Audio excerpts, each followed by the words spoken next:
Diabetes एक ऐसी चीज़ है जिसको सभी लोग जानते हैं और बहुत सारे लोग इससे डरते भी हैं। तो बहुत सारी बीमारियों के बारे में और उनके इलाज के बारे में बड़े इजीली, बड़े सिंपल तरीके से समझाने के लिए इस चैनल पे मैं आज लेके आया हूँ डायबिटीज़। इसको मधुमेह भी बोलते हैं। सबसे पहले जानेंगे इसके कोजेस या कारण। तो डायबिटीज़ तब होती है जब अपनी बॉडी में एक अग्नाशय या पैनक्रियाज होता है जो इंसुलिन को बनाता है। ये इंसुलिन शुगर को तोड़ता है और उससे बनती है आपके ग्लूकोज। ग्लूकोज अपने डेली एक्टिविटीज़ अपन जो भी करते हैं उसमें आती है काम। तो जब कभी भी इंसुलिन में कोई बनने में दिक्कत आए या पेनक्रियाज अच्छे से काम नहीं करे तो इस चीज़ को बोलते हैं डायबिटीज़ या मधुमेह। बेसिकली ये दो तरीके की होती है, टाइप 1 और टाइप 2। टाइप 1 डायबिटीज़ बच्चों में होती है और ये छोटी एज के अंदर ही आ जाती है। टाइप 1 का जो मेन कारण है ये अभी तक ज़्यादा पता नहीं चला है, लेकिन इसके अंदर अपनी बॉडी का जो ऑटो इम्यून सिस्टम होता है वो पेनक्रियाज को या अग्नाशय को मारना या किल करना शुरू कर देता है। इसी की वजह से इंसुलिन नहीं बनता और डायबिटीज़ हो जाती है। सेकंड जो कारण है वो है टाइप 2 डायबिटीज़। टाइप 2 डायबिटीज़ में भी इंसुलिन नहीं बनता है, लेकिन जो इसका कारण है वो थोड़ा सा अलग है। या तो कोई मेटाबॉलिज्म में प्रॉब्लम आए या फिर बहुत ज़्यादा ओबेसिटी हो या थायराइड में प्रॉब्लम आए, ऐसी कोई सेकेंडरी इफेक्ट की वजह से अगर इंसुलिन आपका नहीं बनता है बॉडी में तो इसको बोलेंगे टाइप 2 डायबिटीज़। सिम्टम की बात करें तो टाइप 1 और टाइप 2 दोनों में ऑलमोस्ट सिम्टम्स बराबर ही रहेंगे। पेशेंट को प्यास ज़्यादा लगती है, पेशेंट चिड़चिड़ा हो जाता है, यूरिन ज़्यादा आता है और एक बहुत बड़ा सिम्टम है कि पेशेंट के जो घाव है वो टाइम पे नहीं भरते हैं। कई बार जब शुगर ज़्यादा हो जाती है तो पेशेंट को दिखने में भी थोड़ी दिक्कत आती है, पेशेंट के स्किन का जो कलर है वो थोड़ा सा लाइट हो जाता है। तो ये बेसिकली सिम्टम थे। एक जो सबसे बड़ा जो सिम्टम मैं मानता हूँ वो ये है कि डायबिटीज़ के अंदर डायरेक्टली तो वो इतना ज़्यादा नुकसान नहीं होता है, लेकिन जो सेकेंडरी प्रॉब्लम्स है या जो दूसरी बीमारियां हैं वो ज़्यादा डायबिटीज़ में परेशान करती है। इसीलिए डायबिटीज़ जब दूसरी बीमारी का आप जाते हैं पता करने के लिए तो शुगर का टेस्ट करवाया जाता है, क्योंकि कई बार जो दूसरी बीमारी है वो डायबिटीज़ की वजह से काफ़ी बढ़ जाती है। इन्वेस्टिगेशन की बात की जाए तो इसमें ब्लड शुगर की रैंडम टेस्ट होते हैं जो खाली पेट भी होता है और खाना खाने के 2 घंटे के बाद में भी होता है। एक होता है H1B1C या HbA1c।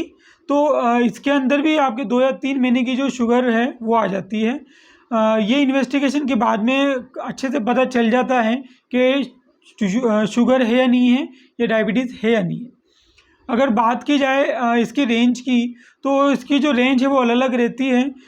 जैसे बच्चों के अंदर 70 to 100 के आसपास भी हो जाती है। ओल्ड एज की बात की जाए तो 90 to 120 तक इसको नॉर्मल मानते हैं, अगर 90 खाना खाने से पहले और 120 खाना खाने के बाद में।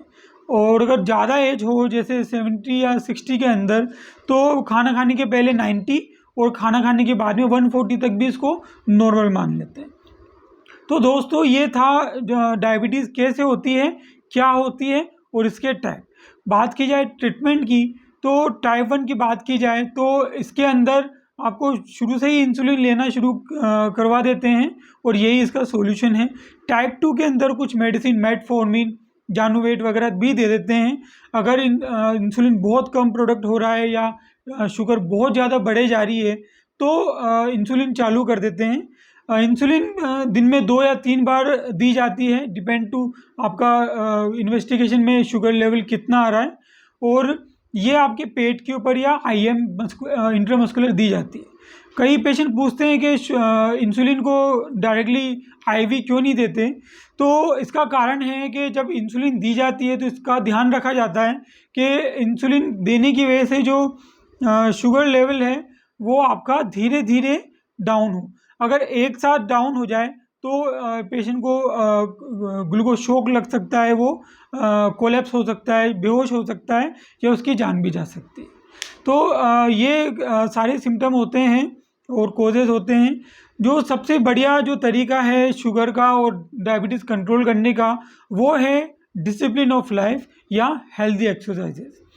डिसिप्लिन ऑफ लाइफ ऐसी चीज़ है जो आपकी इंसुलिन प्रोडक्शन को तो बढ़ाता ही है, साथ में जो बॉडी में ग्लूकोज लेवल है और शुगर लेवल है उसको भी कम करता है।